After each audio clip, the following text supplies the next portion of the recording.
What's going on, gamers? So here in this digital Foundry video, we see here the title, Will Xbox's new hardware strategy mean no competition for Sony? And this is an interesting question to ask here because they're going to deep dive into some stuff. What's going to be interesting is them talking about Microsoft's change of strategy for next gen. And that's going to include some type of clarification for there's going to be not just one type of next gen console coming from Microsoft, but a hybrid aspect, which we've known about before. You know, being able to have all PC forefront stores on the console, and then me adding in saying they're going to have free online, because at that point, either you have Game Pass or you don't. And if you want to play, the Game Pass, you're just going to be paying for that anyways, and that comes with online. So outside of that, they should just make online free to sync with the PC. Like Code Eastwood calls it, a unified dashboard between PC and Xbox. And that's going to be the future, and they're going to make everything just run better now with the Xbox app on Windows, and that's going to be synced with the Xbox dashboard. So this is going to be an interesting one. Nintendo gets brought into this too as being more of a competitor ever for Sony, because it's going to become about competing with time. So we're going to get a lot of that going on up in here and get some interesting takes. So like I'm describing, let me know what you guys think. All right, let's go. Phil Spencer's recent comment about no longer being interested in trying to pull gamers away from other platforms and into the Xbox ecosystem seems like the most clear-cut admission that the company is turning its back on Xbox hardware. In the near future, where Sony's most direct competitor for the past quarter century is out of the picture, where do you see their primary competition coming from? Would it simply be from competing for time with alternative gaming spheres like Nintendo's handheld or the PC ecosystem? Or could their primary competition in the future come from the emergence of PC/console hybrids like a living room Steam Deck or a Windows-based living room device from Microsoft itself? My sort of quick reaction to that is basically what you said at the end. Microsoft is talking about the next Xbox. There is going to be more than one next generation Xbox. Phil Spencer's also talking about differentiation. And ultimately, I think it is the case that all paths lead to PC. So the concept of having an Xbox that would also enable you to play games from any PC store, I actually think is a very compelling alternative to the PlayStation. Right. Yeah, I mean, that's my view on it. In terms of where that takes PlayStation as a piece of hardware, the concept of competition is an interesting one because whenever I've discussed consoles with Mark Cerny, he has no interest at all in what anybody else is doing. He's razor focused on producing the best hardware he possibly can within a set budget. And I don't see that mission changing at all. I don't know what you think, Alex. Okay, so after what John just said, so that's why I was trying to tell people you don't know what you're talking about, and it's weird because Phil Spencer confirmed it, Sarabon has said it, Satya has said it, that they're there to compete, they're not going anywhere, and that there's going to be a next gen Xbox. John came up right in here and said it right away. There's going to be more than one next gen Xbox. There's going to be a next gen handheld coming from Microsoft as well. So you got these people thinking that they're going to get out the hardware department and they're going to be full third party like Sega. And it's like, I would like for you to think about what you're saying because your statement is inaccurate and it's also very ignorant. Definitely when the main sources tell you that, and it's quite obvious the route that they're going to be going. And I'm telling you, that is the best route that you could possibly think about. Just people coming in there, oh yeah, now Microsoft is going to become a third party publisher. They're going to stop manufacturing hardware. It's like, no, they're not. They can do it as long as they want. You know what I mean? It's a $1 trillion company as well. It's like, let's just use our intelligence here and realize that that's not going to happen and that you can't make them exit out. They're going to have to decide to.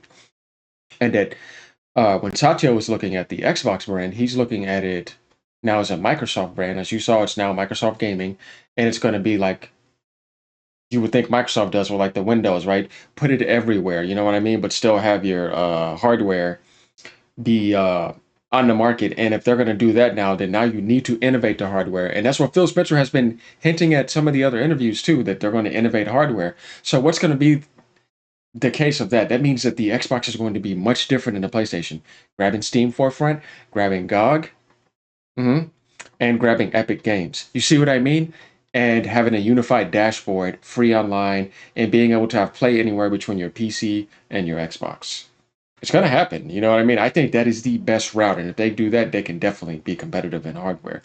Because not only will they have innovation in hardware, but they're going to have innovation with services and a lot of other aspects. And I just see that being the best, most intelligent future for them. And I want to see things get spiced up again. You know what I mean? That'd be nice. So John's take is exactly what I think. They're the final competition in hardware for PlayStation and Xbox next gen is going to be that route for Microsoft. All right, let's see what Alex has to say. I mean, no, I wouldn't see that changing necessarily from Mark Cerny's perspective. No. I'm just curious about the advance of time and the market finding, taking people away out, because I think maybe the console experience is something that is generationally defined, like the set-top box that you sit down. Switch is different because young children are focused on that in a very different way than the other boxes maybe. But I feel like maybe that generation is actually attached to a generation of people who grew up that way. That was like the socialization thing. And so as people Yeah. that get older that were attached to these things that you sit down on a desk or underneath the TV, and you want to still maintain that market, like you have to find a new way to actually sell products to people. And if those people are becoming fewer and fewer, not because they're dying, but because they just have time competition and they grow up and all these things, well, then you have to find new ways to do that. And I think that means expanding beyond the console market, the traditional console market. And I think that's maybe the future here that Phil Spencer's talked about before, and maybe that they've realized is happening, that if they can't take someone's away out of the PlayStation ecosystem anymore, they have to get a new way to get new revenue. And that means expanding into a different market entirely. I don't think it means the end of Xbox hardware though. No. I think Xbox hardware will sit alongside this strategy much in the way, not with Sega, but like you can imagine a future where someone sells their own box, but at the same time it's available on other things. Yeah, it's the same thing. Like right now, you could get like Microsoft oriented laptops or desktops, but is there other products that sell? Right? And they all have Windows on them. Like the Lenovo has Windows on it, you know what I mean? Um Asus, like they're literally just doing that. And guess what? Nobody beats Windows when it comes to software. They're kind of trying to get that strategy going in a certain sense. And by unifying the gaming brand with all Windows aspects and being a better publisher, that makes the Xbox brand, not necessarily the hardware, more rich, more stronger, and more worldwide. And putting it on brands that are worldwide, like Nintendo and Sony, that expands their brand more. This is kind of the mindset that I see Satya Nadella having, and realizing that with Phil Spencer and them, this is the best route to go. And that if we can get that hardware right next gen and sync with the PC community even more, yeah, that could be very good. And Alex also stating that time competition, that is very important. See, Nintendo is very smart with the Switch on the go because it's like I still have your time as you're moving, but at the same time, it's also what you want. You would like to be able to take that experience, or you're like, oh man, in Japan, people compete for one TV, right? Not, and it's not like the Western households; they have smaller houses too. So it's like if the family's using a TV, you don't need a TV, so you could still just have it off, plug it up into a charger, and play it without the need for a TV. Then if you do have the TV freed up, you can put it back on there. Or there'll be multiple kids and one household, right, that are growing up together. You know how it is when you grow up. Or just multiple people in a household in general, and they all want to have their own switches, and they don't have their own TVs like that. There's so many ways to look at why handheld would be good, or just see why that traditional aspect that Alex was talking about underneath the TV may not be just applicable for the modern audience today and just the market in general. there has to be more ways to expand. And that's why you saw the Xbox everywhere and all these other aspects going on as well. Sony's even doing the portal. Nintendo made everybody realize, oh man, let's just try the handheld market again. Everybody's following them again, like following the leader in that aspect. And there's nothing wrong with testing the market. Microsoft could do it because they have so much money. But it's going to be interesting to see how competition does change between these two. We know what Nintendo's going to do, so. Uh, yeah, yeah.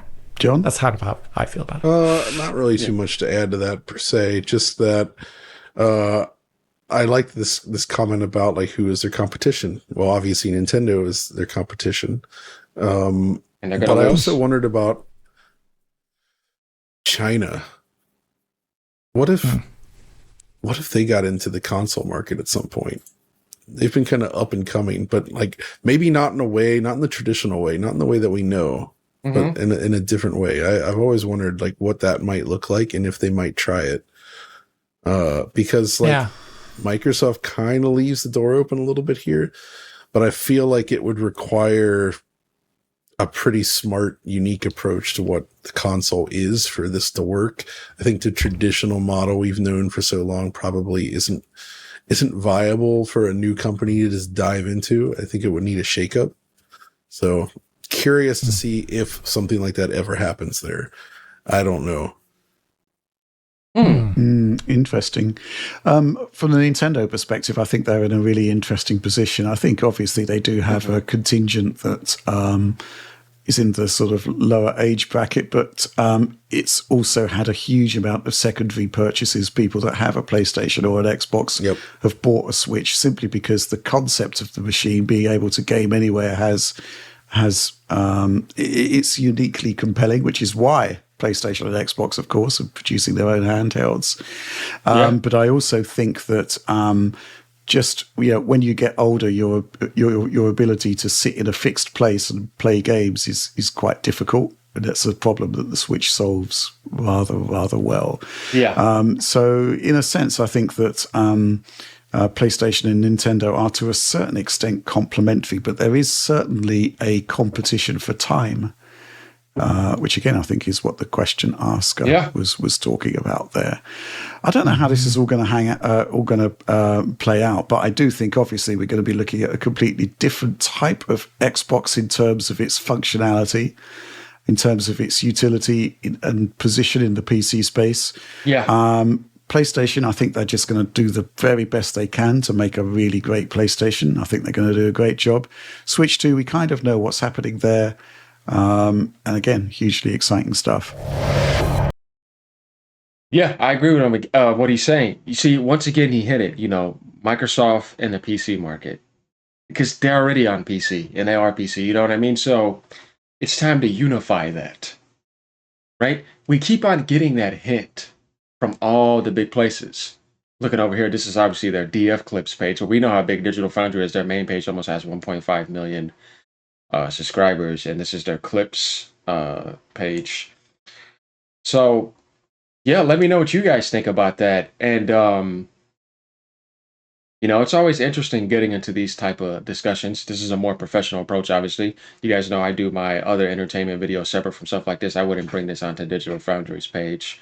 And of course, I'll just link and tag them on Twitter that, I'm reacting off of them.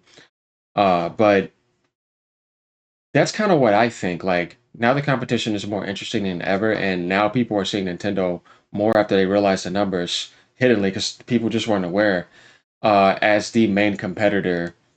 And when you start to really look at them as being the main competitor and also being the only one left that does not need to go third party, you start to realize the power that they have and how everybody wants to come to them. You know what I mean? They're kind of doing what PC is doing, but the difference is that PC is not something that's sold on a market as a console. You know what I mean? And it's not first party in house. It's just mod, custom, getting as much stuff as you can. So there's a difference between the PC domination and the Nintendo domination. But we also know and respect Nintendo big time, because without them, we wouldn't have gaming. And we just need to realize the importance of all of that and how things branch out.